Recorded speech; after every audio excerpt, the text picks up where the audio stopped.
What? Me worry? If you're my age and up, you know Alfred P. Newman from Mad Magazine, and that was his big line over and over again, and there were even posters all over. What? Me worry? And he's like, the implication was he was too stupid to worry. Each of us is susceptible to 100 worries every day. Worry plays a very large role in our lives. These obsessive thoughts become like hitchhikers in the back of the mind that just won't get out of the car. There are the garden varieties of anxieties, getting meals on the table, looking nice, what's happening with the family or at work. Then there are the more personal ones, something bad happening to my kids, taking care of my parents, getting good grades, being on time, having enough time. Do I have enough money for retirement? Will I or somebody I love get hurt in an accident? My health, especially now that I'm getting older. I worry about what people think of me, about being accepted by the community, somebody said. I worry about my children rejecting me. I worry my life will have no meaning. I worry I am worrying about all the wrong things. Most of my worries could be classified in the possible disaster that might befall me category. And then there are the larger worries. The state of the economy, that's no less upsetting. The dangers of extreme weather, wah. The ecological crises, continuous war, the Ukraine this morning and yesterday and the day before, terrorism, global warming, the environment, water, not enough water, dirty water, fighting over water. There's the natural disasters and unemployment and the high cost of health care. As the Master just said, every day has worries enough of its own. More than enough worries. But we need to know those worries. We need to be able to identify our worries for ourselves. If they're ever to be turned into something else, something new, we need to first know what they are. Some of those worries actually protect us. Concerned about having an accident, we wear our seatbelts. Worried about illness, we don't smoke. But continuous worry,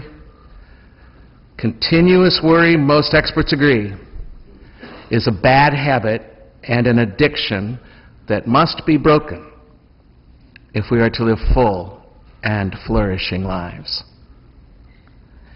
They distract us from the present moment and the people we're with and the work we should be doing.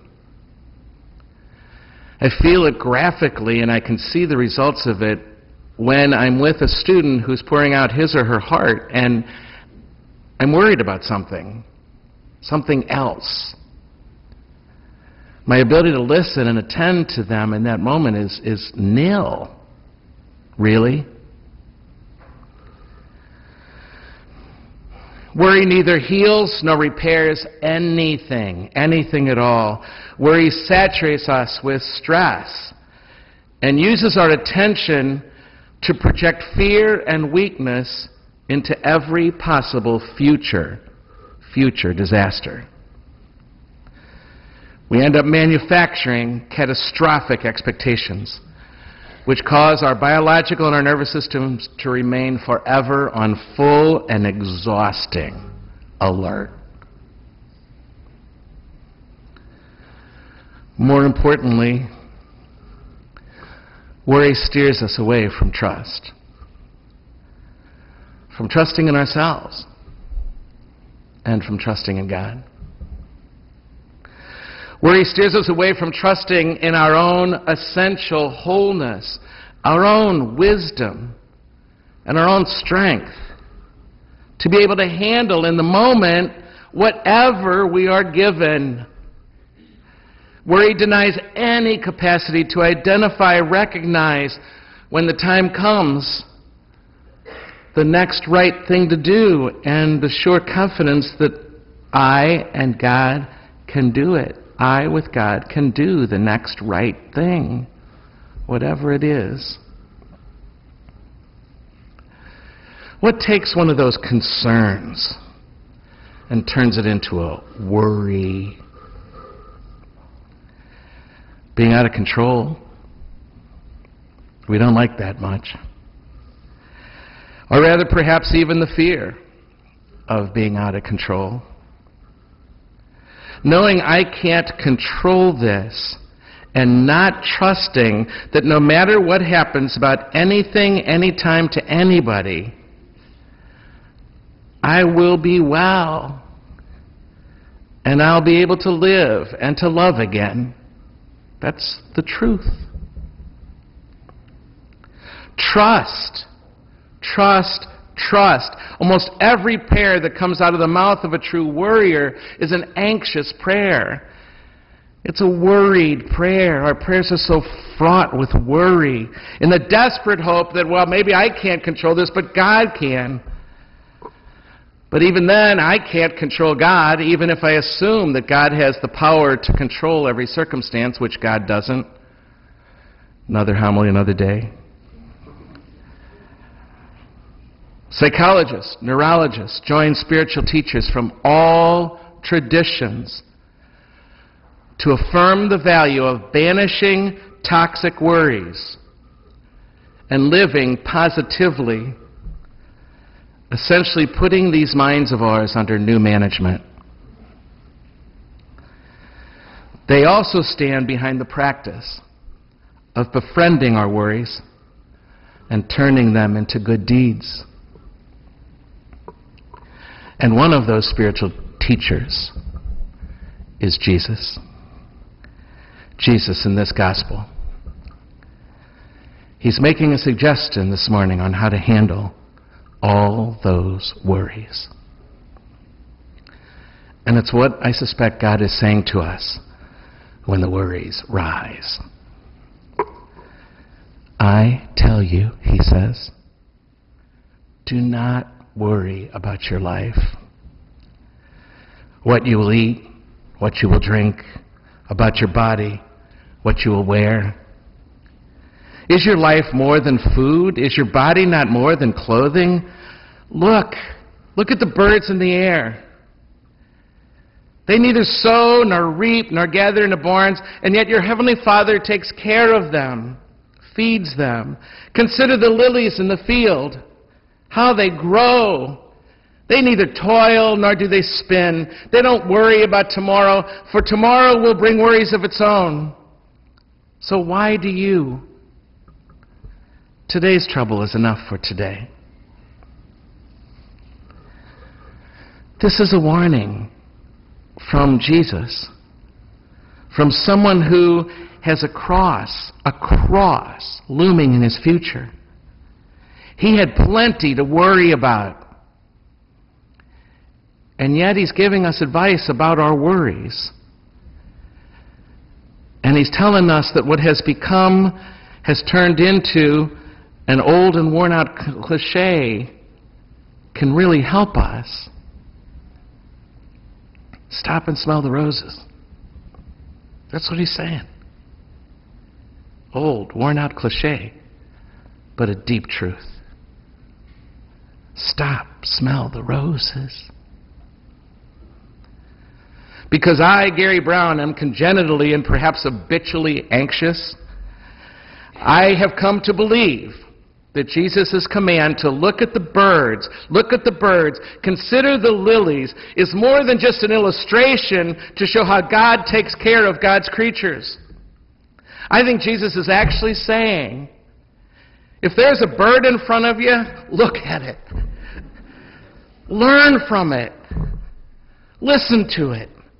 This is your present. This is your present. If you're passing a field of wildflowers, consider them. Meditate on them. Learn from them. They are your present. The way to banish worries is not to engage in some sort of mental jihad with them as if they're rebels occupying your mind and you must rout them. The way to get rid of worries is to pay attention to the present moment. Give yourself fully to what is right in front of you.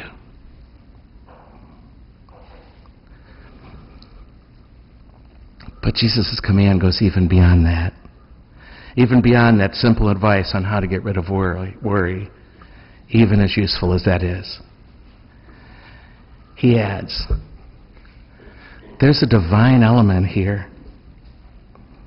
The reason to pay attention to today and stop worrying about tomorrow is that today is the only place you can encounter your God.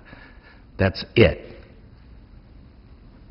Today is the only place you can encounter your God. Looking at the birds is training. Training in paying attention to God's activity in the present, which is the only place I can experience God's activity. Considering the lilies is training in attending to God.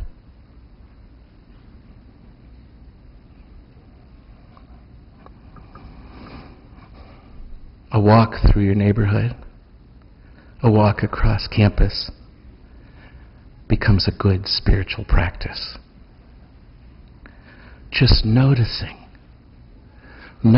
various things as you walk down your street can be so much more powerful than it seems.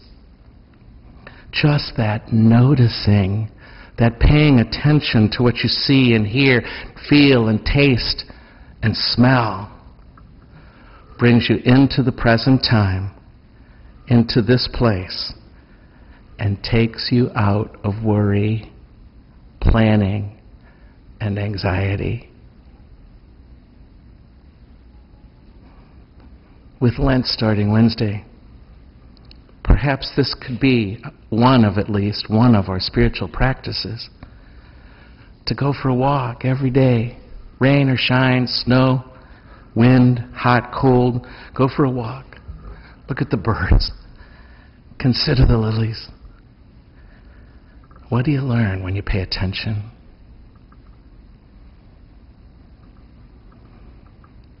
I trust you know this, that staying in the present moment is one of the most mentioned spiritual practices of all time. And it's one of the most difficult. We are perpetually distracted from what we are doing by thoughts about the past and about the future. But the problem here is more than distraction. When we don't stay in the present, we worry.